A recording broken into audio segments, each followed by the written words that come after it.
If BA equals 2 cm and BC equals 6 cm, find the area of BCT.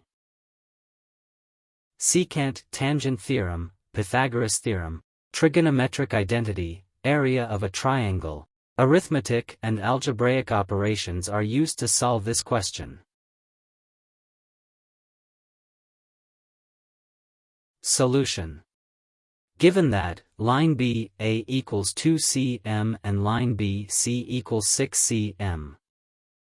Using secant-tangent theorem, the square of line AT equals the product of line BA and line AC. This implies that the square of line AT equals 2 times the sum of 2 and 6, which equals to 16 cm. Take the square root of the equation. Line AT equals the square root of 16, which equals to 4 cm.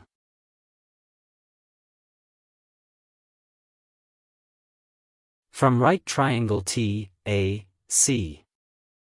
Using Pythagoras theorem, the square of line CT equals the sum of the square of line AT and the square of line AC.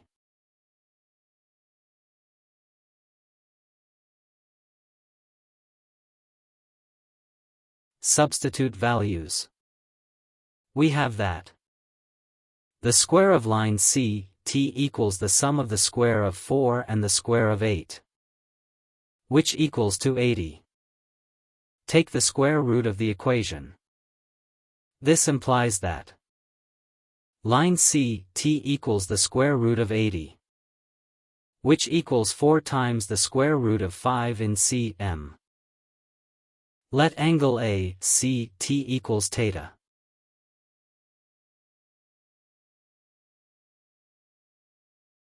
Using trigonometric identity, line AT divided by line CT equals 4 divided by 4 times the square root of 5, which equals to 1 divided by the square root of 5. The result is equals to sine theta. Hence, area of BCT equals half the product of length BC and length CT multiplied by sine theta, which equals to 12 square centimeters. After substitution and simplification of values,